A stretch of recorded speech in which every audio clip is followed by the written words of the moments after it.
Welcome to Talking to the Walls podcast. I'm your host, Giovanna, and today's episode, we're going to be talking about a sensitive subject for some.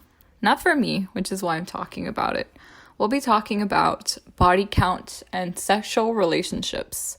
So, I know this generation, especially my generation, body count, I feel like, isn't too much of a big thing. People are becoming more accepting and more aware that it is okay to have sex. It is okay to express yourself however you choose to do so. It's okay to keep your business to yourself, as you should, and as most people should. But I know older generations, like my parents, who are baby boomers, they don't really like to openly talk about sex. And I feel that is a stigma that, there's a stigma saying that if you talk about sex openly, you have to be a womanizer or a whore, or you don't take care of yourself and you disrespect your body because you talk about such private matters so openly. I actually think the opposite. I think it takes balls to openly talk about sex. I'm not saying to talk about it vulgarly, explicitly. We don't need that. This isn't like a voice porno, like ASMR porno or something. No. But what I do believe is that you should firmly state whatever you want out of a relationship, especially if you do want it to just be sexual. So let's dive right into body count specifically. So body count shouldn't be a big deal.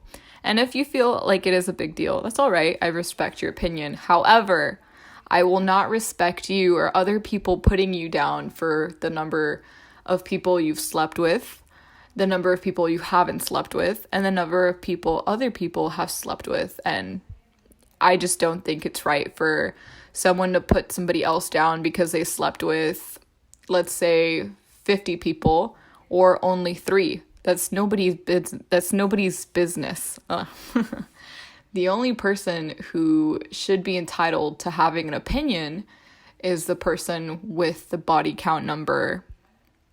For example, I don't need to put my body count number out there in the world, okay? I don't have to be like, it's 50, and I don't have to be like, it's 3, and it's nobody's business what they think of me. That's their own business. That's not my business. Your sex life is not a public discussion. It's not an open forum. It's just you and your body's business. You don't have to tell people unless you want to and you feel called to what you do with it and how many people you slept with. If your experience was good, if it was a 10 out of 10, or if it was a solid 2 out of 10, that's nobody's business. That's just yours alone. If you have people in your group or in your family that pressure you or make you feel bad about, whatever you decide to do sexually, your body count, whatever, they don't have the right to do that to you, It's your body, so you can express yourself and you can do whatever you want with it. I know I say this and it can be very hard, especially when others' opinions can, help or break you at the same time. Like they can shape your reputation, and they can also break it. I know I've spoken openly to my mom about my sex life because surprisingly, I do have one. It's dead at the moment. Not that it's anybody's business, but I will say that there was a tough time in my life where I, use sex as like a coping outlet, and a lot of people do that. So speaking of body count, it's nobody's business. Like let's say I get into a new relationship, right? Or whether it's a friendship or just romantic, if somebody asks me what my body count is, if they're like, hey, Giovanna, how many people have you slept with? I would be like, you're an asshole. Like, that's not any of your business. That's not your information to know. That's mine, and I'm taking it with me to the grave. If I feel open, again, to tell someone, you should. But if you're ever pressured or if people ever force you, don't ever tell them, that's not their business. It's really not their business. And if anything, literally just lie to them and be like, sex life? What is that? Like play vague ignorance, I would say, because again, it's not their It's not their freaking business. And if people can't understand that, if people can't respect your boundaries and respect the fact that you don't feel comfortable sharing with them, then I'm sorry to say, but you're hanging out with the wrong people. And if this is your family that's not respecting your business, tell me something I don't know, because I know my family is very respectful, but when it comes to stuff like sex and stuff, they're very like nitpicky, if that makes sense. Like if I tell, like I've told my mom openly about my sex life, and there's been multiple moments where she's made me feel bad. My mom, I like to refer to her as like Virgin Mary 2.0, because my mom doesn't really care for sex. like let's get a little TMI here with my family, but my mom isn't the type of person to actively seek pleasure. She doesn't really give two shits. My mom is a Capricorn. She likes to focus and work on herself, and literally told me, she's like, if it wasn't for the fact that I wanted kids, I probably wouldn't have gotten married. She's like, I probably would have been single and probably would have just done like artificial insemination with some like random person's sperm at a sperm bank, because it's to the point where she doesn't like to engage in, sexual activities. Whereas other people, such as myself, I take pleasure in the body. Your body is beautiful. It has a lot of different sensors that activates and stimulates different feelings and emotions. And it's fun to explore that, especially when you're young, it's a great time to explore anytime you feel comfortable and feel called to go for it, as long as you're safe and you're protected and you're with people you trust. I definitely root for you. But yeah, my mom, me openly talking to her about that, you can already imagine her. She would make me feel like a whore, if I'm being honest. And I hope she's not listening to this, because she'll probably feel bad and come at me, but whatever. There were moments where she did make like comments that she was like, literally, my mom has slept with like 2 people. That's it. Like my dad and being number 2, and number 1 was the man she was planning on marrying before her ex cheated on her, which was number 1 person she slept with. So as you can already see, she's like, how does it make you feel that you've already slept with more people than I have my entire life? And I looked at her and I'm like, Mom, you've only had sex like with 2 people. Is that supposed to make me feel bad? You know what I mean? Like, body count number could literally be 3, or it could be 200. I'll let that information go up to your imagination. I'm not saying it's 100, and I'm not saying it's 3. It could be, again, up to your imagination. I'm not gonna confirm or spill my guts into the internet. I need some privacy, right? But again, we're friends, and I'm telling you my information. So when people try to make you feel bad for your body count, just remember my mom. She's only slept with 2 people, and she doesn't give 2 shits. And I don't give 2 shits with how many people I've slept with. Funny story, I say I have amnesia, so I purposely don't remember certain people that I did sleep with, because they just weren't worth remembering. Ouch. There's a little burn, huh? And the people probably won't be listening to this, so that's kind of funny. But and so the story continues. I hope I'm not boring you yet.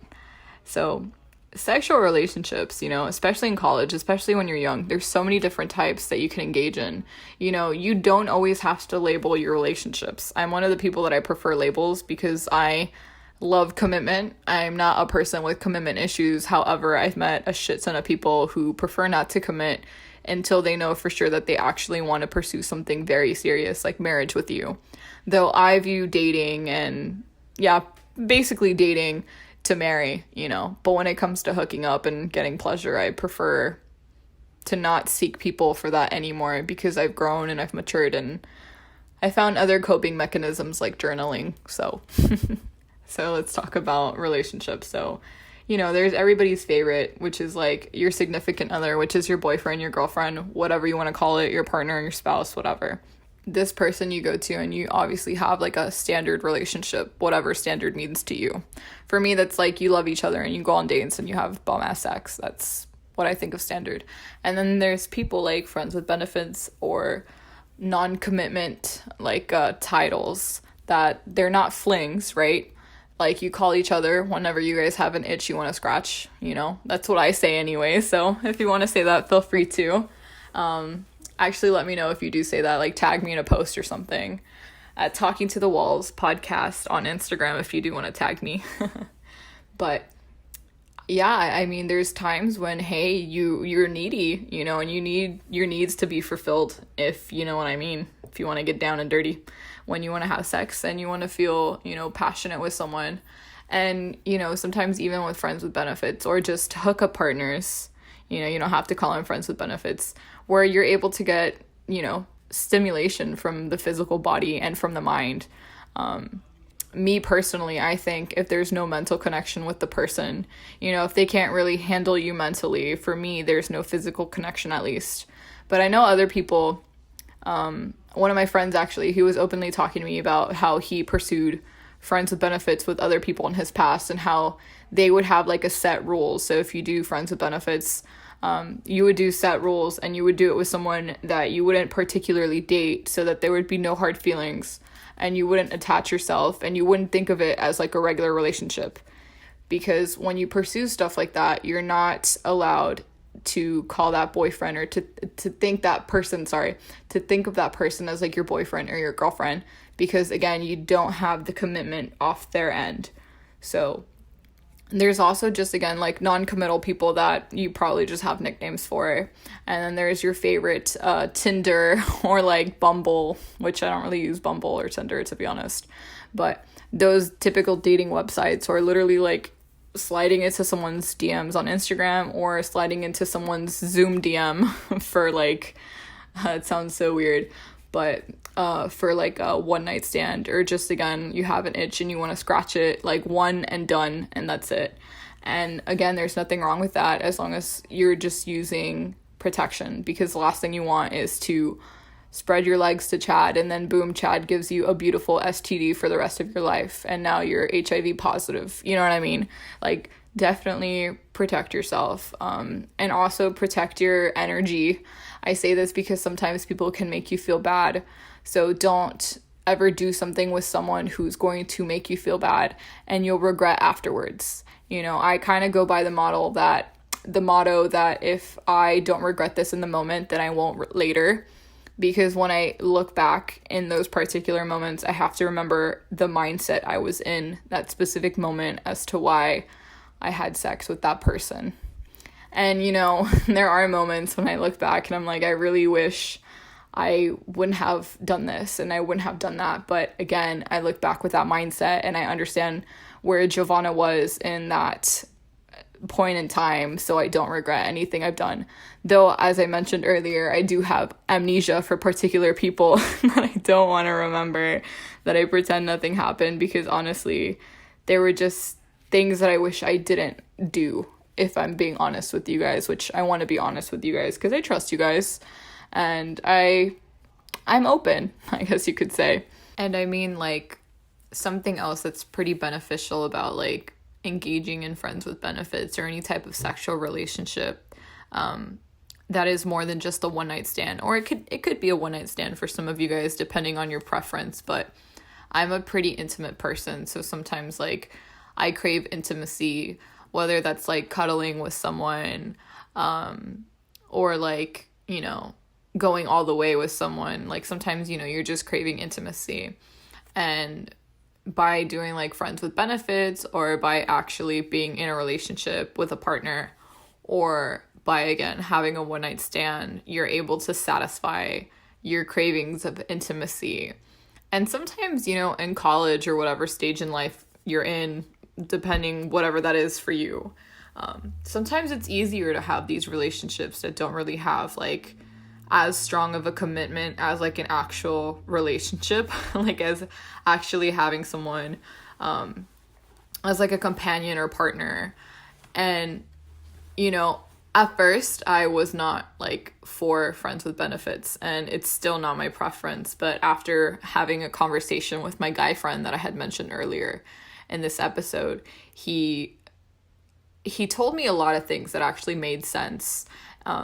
And I'm saying this because I know a lot of people who, like, let's say you're going to med school, you're going to law school, or you're just in college and you want to have fun. And you don't even have to go to college. You just want to have fun, in this stage of your life. Sometimes you don't want the commitment that comes with having a partner, but you still want to get satisfied sexually. So then you could do friends with benefits. And I don't know. I'm like not against it as I used to be when I was younger, or like when I didn't know as much information as I know now, which I feel like a lot of people kind of give it like a negative stigma, I guess you could say, because they're like, oh no, like I would never try that. Never say never. I'll say that right now. Never say never. Have I partaken in Friends with Benefits? I'd be lying if I said no. I'll just say that. I'd be lying if I said no, which in other words is a yes.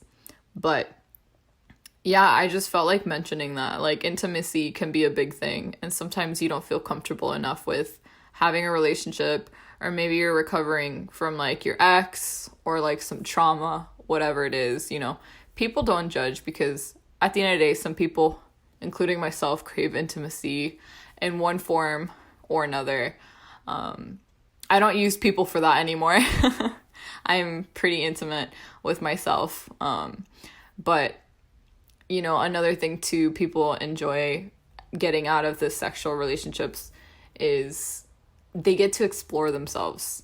You get to explore what you like, what you don't like, who you like doing it with, what type of person you want. It's also great for like stress relief, because it should be, it should not be stressful, because if like doing this is stressful, then don't do it. Like, this person isn't for you. Like, if anything, like a sexual relationship should relieve stress, because having sex is like one of the best exercises for the body, and I feel like for the mind. Like, me personally, as I mentioned before, like, I'm not one to engage in these relationships if I can't connect with someone mentally. And that says a lot on, just for me, like, literally speaking that out loud and telling you guys, like, if I can't connect with you intimately, like mentally, then I just won't be able to connect with you physically, because I don't know, it's just not as much fun for me. I know some people can relate to this, some people don't care, but yeah, like, I think at the end of the day, like, whatever you feel comfortable with doing with your body, whether it's exploring your sexuality, which I'm all for, go for it, because I think sexuality is fluid. So that's just my opinion. Again, I respect your beliefs, but yeah, go for it. Like, if anything, I'd probably be your number one supporter here, and I'm not one to judge. And if you need a sign, this is your sign.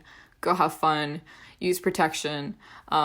Again, don't let people influence you or make you feel bad about your body or your decisions. Don't give them the right to, okay? Because if they're not paying rent, living in your head, then don't listen to them. Like, ignore them. Because sometimes people can be too much and say things and just be the rudest people for no reason. Because sometimes they want to do what you're doing and they're just too scared to try it, or they're just overly judgmental and they don't know any better. And if that's the case, you don't need people like that in your life. I promise you. You will find better people going forward who support your views. And yeah, I hope you guys enjoyed this episode in regards to body count, which does not define you, and sexual relationships. Give it a shot if you want to. If you guys have any topics you guys would like me to specifically talk about, please send me an email at talkingtothewallspodcast@gmail.com, or feel free to send me a DM on Instagram, as our Instagram handle is Talking to the Walls Podcast. I love talking to you guys. Again, I love you guys so much. Thank you for listening. Know that you are enough, and I love you so much, and you are worthy of happiness. Until next time, my guys, I love you, and stay safe.